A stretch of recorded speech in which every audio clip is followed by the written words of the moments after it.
Disorder है। ठीक है, एल्वेलर सैक्स जो होती हैं, जहाँ पर हमने कहा था कि ये स्ट्रक्चरल फंक्शनल यूनिट है लंग्स का, जहाँ पर गैसेस ने एक्सचेंज होना है। ठीक है, और जहाँ पर जो है ऑक्सीजन ने जो है बॉडी के खून के अंदर शामिल होना है और वहाँ से कार्बन डाइऑक्साइड जो रिमूव होनी है, तो एल्वेलर डक्ट का ये डिसऑर्डर है एम्फीसीमा। इसमें होता क्या है, अगर आप कहें कि एम्फीसीमा को हम सिंपल आसान लफ्ज़ों में बयान करें, तो एम्फीसीमा जो है उसमें एल्वेलर सैक्स की जो वॉल्स हैं वो टूट जाती हैं, डिस्ट्रक्शन हो जाती है, वो टूट जाती हैं। और उसके बाद जो है वो सैक्स, जाहिर सी बात है उनके अंदर जो वॉल्स हैं वो टूटेंगी तो सैक जो है वो बड़ी हो जाएगी। ठीक है, लेकिन सरफेस एरिया जो है वो कम हो जाएगा।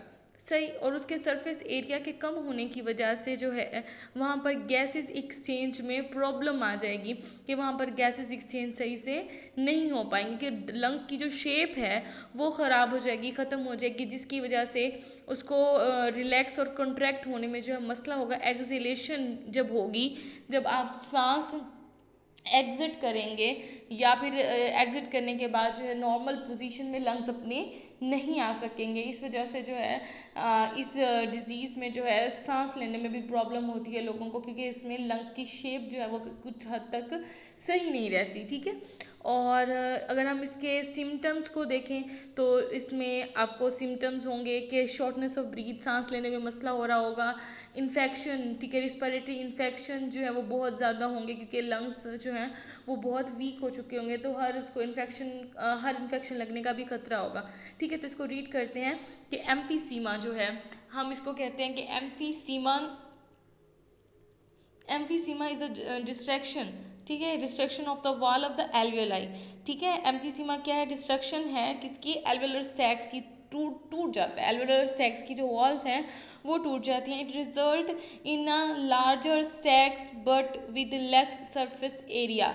ठीक है, इसमें होता क्या है कि सरफेस एरिया जो है वो थोड़ा हो जाता है, लेकिन जो सैक्स हैं वो बड़ी हो जाती हैं।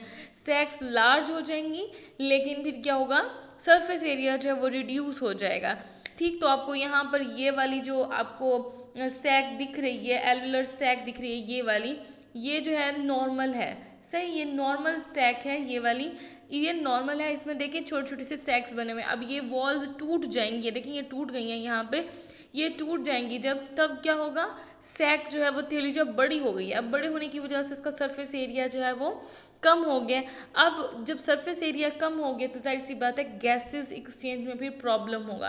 कहते हैं एज लंग्स ब्रेक डाउन, जब लंग्स टूट जाएंगे, ब्रेक डाउन हो जाएगा उसके अंदर उसकी वॉल्स का, the lungs do not come back to their original shape after acceleration.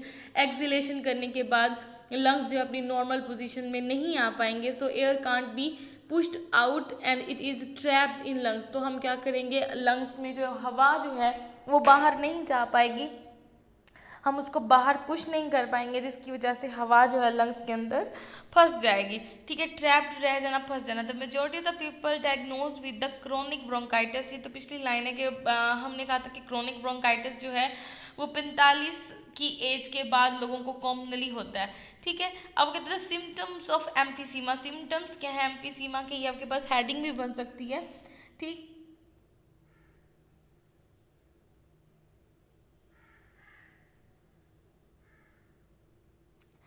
अब कहते हैं सिम्टम्स क्या है एम्फीसीमा के। एम्फीसीमा जो है उसके सिम्टम्स आपके पास क्या है, एम्फीसीमा के सिम्टम्स हैं इंक्लूड शॉर्टनेस ऑफ ब्रीथ, इसमें सांस लेने में मसला होता है।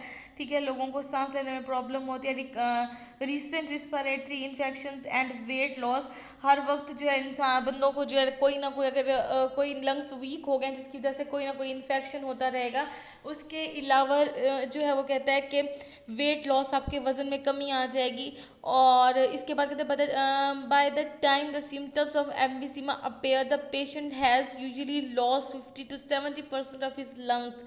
ठीक है, लंग्स इशू हो, कहता है कि अगर आपको पता भी चल जाए, जब तक आपको पता चलता है कि आपको एम्फीसीमा का डिसऑर्डर हो गया, तब तक जो है आपके लंग्स का 50 से 70% हिस्सा जो है वो डिस्ट्रॉय हो चुका होता है, ख़राब हो चुका होता है, टिश्यू जो उसके डैमेज हो चुके होते हैं। The level of oxygen in a blood में गेट सो लो, तो क्या होगा, जाहिर सी बात है ऑक्सीजन अंदर आ गई है, एयर अंदर आ गई, ट्रैप्ड हो गई है, फंस गई है हवा हम बाहर निकाल नहीं पा रहे, उसे एग्जिट नहीं कर पा रहे, जिसकी वजह से क्या होगा, ब्लड के अंदर ऑक्सीजन की कमी हो जाएगी और इट काज सीरियस कॉम्प्लिकेशन। जाहिर सी बात है, जब ऑक्सीजन नहीं मिल रही ब्लड को तो कोई ना कोई सीरियस इन्फेक्शन या सीरियस कॉम्प्लिकेशन आपके साथ हो सकती है।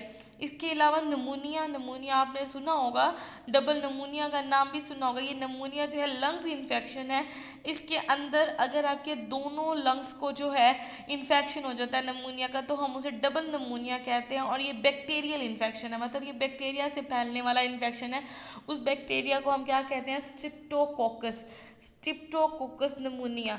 ठीक है, स्ट्रिप्टोकोकस नमूनिया के नाम से हम इस इन्फेक्शन को बैक्टीरिया को जानते हैं जो कि ये क्रिएट करता है। अगर देखिए नमूनिया जो है is infection of lungs, lungs का इन्फेक्शन है। If this infection effect both lungs, अगर ये दोनों लंग्स को जो है इन्फेक्ट कर देता है, इट इज़ कॉल्ड डबल नमूनिया। हम इसे क्या कहते हैं, डबल नमूनिया कहते हैं। The most common cause of नमूनिया is bacterium. ठीक है, मोस्ट कॉमन काज जो है इसका वो क्या है, बैक्टीरिया है। और उस बैक्टीरिया को हम क्या कहते हैं, स्ट्रिप्टोकोकस नमूनिया कहते हैं। सही, अब स्ट्रिप्टोकोकस नमूनिया जो है वो बैक्टीरिया है जो क्या करता है, वो डिजीज़ काज करता है, कौन सी, नमूनिया की। अब इसके अंदर कहते हैं कि सम, आप इसको जो है डिटेल में देखें, some viral some viral and fungal infection में ऑल्सो लीड टू निमोनिया। ज़रूरी नहीं है कि सिर्फ बैक्टीरिया ही ये इन्फेक्शन काज करे। अब वो कह रहे हैं कि कुछ जो है वायरसेस भी हैं जो ये डिजीज़ काज कर देते हैं। फंगल इन्फेक्शन भी हो सकता है, वायरल इन्फेक्शन भी हो सकता है, बैक्टीरियल का इन्फेक्शन भी हो सकता है, जो कि आपको निमोनिया की तरफ लेकर जाता है। सही, अब कहते हैं कि when they break the lung tissue and are become filled with fluid and pus। ठीक है, अब ये क्या करता है कि इन्फेक्शन होता कैसे है इसमें, कि ये टिश्यू को ब्रेक कर देता है। जो आपके नॉर्मल टिश्यूज़ हैं लंग्स के, उनको ब्रेक कर देता है। उनको ब्रेक करने के बाद क्या करता है कि उसको पस के साथ, पीप के साथ भर देता है, फ्लूइड के साथ भर देता है, जिसकी वजह से क्या होता है, उसका एरिया जो है वो पूरा लंग्स का जो टिश्यू है वो बर्बाद हो जाता है। अब कहते हैं कि नमूनिया जो है, इसके सिम्टम्स क्या हैं नमूनिया के, तो नमूनिया के सिम्टम्स जो हैं वो इंक्लूड कोल्ड, आपको सर्दी लगेगी, हाई फीवर होगा, मतलब तेज़ बुखार होगा, शिवरिंग, कपकपी होगी, कफ होगा, सिम्टम मतलब प्रोडक्शन, कफ होगी, खांसी होगी, उसके साथ बगलम बनेगा, थूक ज़्यादा प्रोड्यूस होगी, एंड पेशेंट में बिकम शॉर्टन ब्रीथ। ठीक है, तो हो सकता है पेशेंट को जो है सांस लेने में दुश्वारी हो, उसकी सांस जो है वो हर मतलब उसकी टाइम पीरियड जो है वो इंक्रीज़ हो गया। मतलब टाइम पीरियड इंक्रीज़ होने का क्या मतलब है कि अगर आप 1 मिनट में 16 to 20 टाइम ब्रीथ करें, ये आपकी नॉर्मल ब्रीथ है, लेकिन शॉर्टनेस ऑफ ब्रीथ क्या होगी कि आप 1 मिनट के अंदर 20 से मतलब 30 से 40 बार ब्रीथ करें, ये शॉर्टनेस ऑफ ब्रीथ है। द पेशेंट स्किन कलर में चेंज एंड बिकम डस्की और अ पर्पलिश। ठीक है, पेशेंट का colour, blood body colour change हो जाएगा। क्यों चेंज होगा, बिकॉज प्रॉपर ऑक्सीजन नहीं मिल रही, जिसकी वजह से क्या होगा, ब्लड जो है वो क्या है, डीऑक्सीजनेटेड ब्लड आपके जिस्म में मूव कर रहा है, जिसकी वजह से आपके स्किन का कलर भी चेंज हो सकता है, पर्पलिश हो सकता है और डस्की हो सकता है। ठीक है, अब कहते हैं कि इसकी जो ये होता क्या, it is due to the poor oxygen of a blood के अंदर जो है ऑक्सीजन की कमी की वजह से ये सब हो रहा होता है। और वैक्सीन प्रेजेंट है, इसकी अवेलेबल है to the patient pneumonia cause by streptococcus pneumonia. Vaccine present है जो कि स्ट्रिप्टोकोकस निमोनिया से होने वाले इन्फेक्शन को ठीक करती है।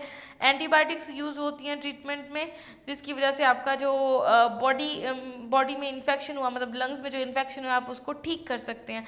सही, ये आज ये निमोनिया के बारे में था।